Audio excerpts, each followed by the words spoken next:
BRS రజతోత్సవ సభను జయప్రదం చేయడానికి ప్రజలు సిద్ధంగా ఉన్నారన్నారు మాజీ ఎమ్మెల్యే చల్లా ధర్మారెడ్డి. పరకాల నియోజకవర్గంలో వరుస సన్నాహక సమావేశాలు నిర్వహిస్తున్న ఆయన గీసుగొండ, సంగెం మండలాల ముఖ్య నాయకులు, కార్యకర్తలతో భేటీ అయ్యారు. పరకాల నియోజకవర్గం నుంచి 20,000 మందికి పైగా సభకు హాజరవుతారంటున్న చల్లా ధర్మారెడ్డితో మా ప్రతినిధి Ravikanth face to face.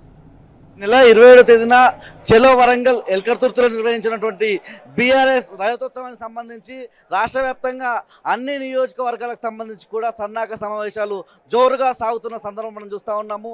Parakala నియోజకవర్గానికి సంబంధించి సంఘం, అదేవిధంగా గీసుగొండ మండలాలకు సంబంధించినటువంటి సన్నాహక సమావేశానికి పెద్ద సంఖ్యలో కార్యకర్తలు, ముఖ్య నాయకులంతా కూడా తరలి వచ్చిన సందర్భాన్ని మనం చూస్తూ ఉన్నాము. కాసేపటి క్రితమే చెలో వరంగల్కి సంబంధించినటువంటి పోస్టర్ను కూడా రిలీజ్ చేసి ఆయా గ్రామాలకు పంపించిన సందర్భం కూడా మనం చూస్తూ ఉన్నాము. మనతో పాటు మాజీ ఎమ్మెల్యే చల్లా ధర్మారెడ్డి గారు పరకాల నియోజకవర్గం నుంచి ఎంత ఉత్సాహంగా వెళ్తూ ఉన్నారు? ముఖ్యంగా పోలీసులకు సంబంధించినటువంటి పర్మిషన్ కూడా వచ్చిన సందర్భంలో ఎంతమంది తరలి వెళ్ళనున్నారు, ఎట్లాంటి ప్రణాళికలు రచిస్తున్నారు? వాస్తవంగా మాజీ ముఖ్యమంత్రి కేసీఆర్ గారు మరి బీఆర్ఎస్ పార్టీ అధినేత ఆదేశాల మేరకు ఏదైతే రేపు రజతోత్సవ సభ వరంగల్లో పెట్టి 27వ తారీఖు సభను విజయవంతం చేయాలని చెప్పి ఒక ప్రణాళిక రూపకల్పన చేసిండో దానిలో భాగంగా మా పరకాల నియోజకవర్గానికి 20,000 మందిని మేము టార్గెట్ చేసుకున్నాం. దానికి అనుగుణంగా బస్సులు, ఆర్టీసీ బస్సులు కావచ్చు, ఇతరత్ర బస్సులు కావచ్చు, మరి ఇతరత్ర టాటా ఏసీలు, టాటా వ్యాన్లు, డీసీఎంలు అన్నీ కలిపి 20,000 మందిని తరలించడానికి ఏ ఊరు నుంచి ఎన్ని వెహికల్, ఏ విధంగా పోవాలి, ఏ రూట్లో పోవాలనేది ప్రణాళిక చేసుకోవడం జరిగింది. ముఖ్యంగా చెప్పాలంటే 20,000 పైసలు కూడా వచ్చడానికి మరి కార్యకర్తలు బాగా ఉత్సాహంగా ఉన్నారు. నిజంగా చెప్పాలంటే వరంగల్లో కాదు, భారతదేశంలోనే ఇలాంటి మలుపు, ఇలాంటి చరిత్ర ఉంటుందా అని అనిపిస్తూ ఉంది. ఎందుకంటే ఇంత పెద్ద ఎత్తున మీటింగ్ జరిగిన దాఖలాలు లేవు. నిజంగా అది ఊహించుకుంటేనే ఒక అద్భుతంగా కనపడతా ఉంది. ఎందుకంటే కాంగ్రెస్ పార్టీ చేసినటువంటి అవినీతి కావచ్చు, కాంగ్రెస్ పార్టీ అధికారంలోకి వచ్చినాక మరి దోసుకతినే విధానం కావచ్చు, దోపిడీ కావచ్చు, మరి ప్రజలకు ఎలాంటి శాతగాని పనులు చేయడం, అంటే ఇచ్చిన హామీలు ఒక్కటి కూడా నెరవేర్చకపోవడం, దానిలో మళ్ళా దుర్భరంగా మాట్లాడడం, అనేక రకాల ఇబ్బంది పెట్టినట్టుగా చేయడం, దాన్ని బట్టి ప్రజలు చాలా వ్యతిరేకంగా తయారైన ఆ వ్యతిరేకతే ఈరోజు బీఆర్ఎస్ పార్టీ మరి మీటింగ్ సక్సెస్ అవుతుంది. అదేవిధంగా కేసీఆర్ గారు చేసే పనులను గుర్తు చేసుకుంటూ కాంగ్రెస్ పార్టీ అవినీతిని ఎండగట్టే విధంగా ప్రజలు ముందుకొస్తూ ఉన్నారు. ఎల్కతుర్తికి అతి సమీపంలో ఉన్న నియోజకవర్గాల్లో పరకాల కూడా ఒకటి. రోడ్ మ్యాప్ ఎట్లా ఉండబోతుంది సార్? ముఖ్యంగా సంఘం, గీసుగొండ లాంటివి కొంత దూరంగా ఉన్నప్పటికీ పరకాల, అదేవిధంగా ఇతర మండలాలు ఎల్కతుర్తికి రోడ్ కనెక్టివిటీ ఉండేటువంటి ప్రాంతం కాబట్టి ఈ సమన్వయం అంతా ఎట్లా ఉండబోతుంది? ఎండాకాలం కాబట్టి వాళ్ళకి సంబంధించి ఎట్లాంటి జాగ్రత్తలు కూడా తీసుకుంటున్నారు సార్?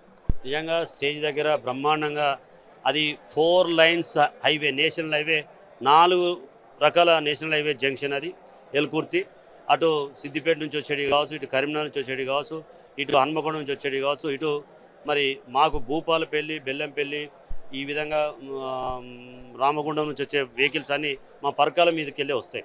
మా పరకాలను, ఆత్మకూరు, దామెర ఇవన్నీ కూడా మరి జంక్షన్ తీసుకొని మేము హుజరాబాద్ జంక్షన్కి వెళ్ళి అటు నుంచి కొన్ని పోతాం. దామెర మండలం, ఆత్మకూరు మండలం అసనపర్తికి వచ్చే విధంగా, డైరెక్ట్ అసనపర్తికి వచ్చే విధంగా ప్రణాళిక చేసుకున్నాం. అలాగే గీసుగొండ సంఘాన్ని కూడా మరి గీసుగొండకు నుంచి ఆత్మకూరు కొన్ని, దామెర కొన్ని టచ్ అయ్యే విధంగా ఆ 2 మ్యాప్లు వేసుకొని ఎక్కడ అవాంతరాలు జరగకుండా, ఎలాంటి ఇబ్బంది లేకుండా రూట్ మ్యాప్ వేసుకున్నాం. ఇంకా మా ముఖ్య నాయకులతో మాట్లాడి వాళ్ళకు కూడా ఎక్స్ప్లెయిన్ చేసి రేపు రోడ్లన్నీ కూడా సూచి రావడం, మా దగ్గర నుంచి కూడా 100 మంది వాలంటీర్స్ ఉండి మా రూట్లోకి వెళ్ళి వచ్చే బస్సులను ఎక్కడ పార్క్ చేసుకోవాలి, వాళ్ళకి కావాల్సిన ఏర్పాట్లు ఏంది, వాళ్ళకి కావాల్సిన మంచినీళ్ళు ఏందని కూడా చూసుకునే విధంగా ప్రణాళిక చేసుకుంటున్నాం. ఎక్కడ ఎలాంటి ఇబ్బందులు లేకుండా పరకాల నుంచి పోయే ప్రజలు అందరికీ కూడా సురక్షితంగా పోయే విధంగా తయారు చేసుకున్నాం.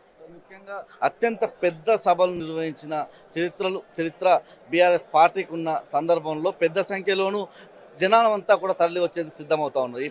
ఏదైతే సంవత్సరంన్నర కాంగ్రెస్ పరిపాలన కూడా ప్రజలంతా కూడా చిదిరించుకున్న దశలో ఇవాళ ఆ సభ ఎట్లా సక్సెస్గా ఉంది, దేశానికి ఎట్లాంటి సందేశం తెలంగాణ నుంచి ఏదైతే ఎల్కతుర్తి సభ నుంచి వెళ్ళండి? వాస్తవంగా భారతదేశం మొత్తం కూడా ఇలా కేసీఆర్ వైపు చూస్తూ ఉంది. అసలు కేసీఆర్ ఓడిపోవడం ఏంది ఫస్ట్ క్వశ్చన్ మార్క్. ఏ ముఖ్యమంత్రికైనా, లాస్ట్కు దేశ ప్రధానమంత్రి గారికైనా కేసీఆర్ ఓడిపోతే ఏ విధంగా అయిందనేది దాని మీద పెద్ద ఉన్నది. ఇప్పుడు ఈ గత సంవత్సరంన్నర నుంచి వీళ్ళ ఫెయిల్యూర్స్ అన్ని తీసుకున్న తర్వాత మళ్ళీ కేసీఆర్ ఏం చేయబోతున్నాడు, అసలు కేసీఆర్ పాలన ఏంది, కేసీఆర్ ఆలోచన ఏందని అందరూ కూడా ఎదురు చూస్తూ ఉన్నారు.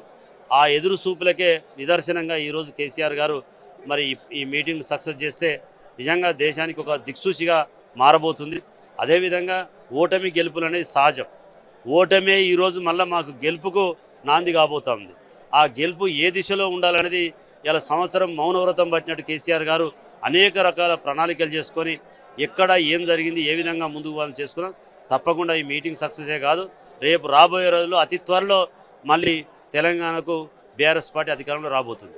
మొత్తంగా చూస్తే ఒక దిక్సూచిలా ఎల్కతుర్తికి సంబంధించినటువంటి చలో వరంగల్ సభ ఉండబోతుందన్నటువంటి అంశాన్ని చల్లాధర్మారెడ్డి గారు చెప్తా ఉన్న సందర్భం పెద్ద సంఖ్యలో 20,000 మందికి పైగా ప్రజానీకం అంతా కూడా పరకాల నియోజకవర్గం నుంచి వెళ్ళబోతా ఉన్నాం అన్నటువంటి అంశాన్ని కూడా చల్లాధర్మారెడ్డి చెప్తా ఉన్నారు. కెమెరా పర్సన్ సంజీవ్తో రవికాంత్, టీ న్యూస్, పరకాల నియోజకవర్గం నుంచి వరంగల్ జిల్లా.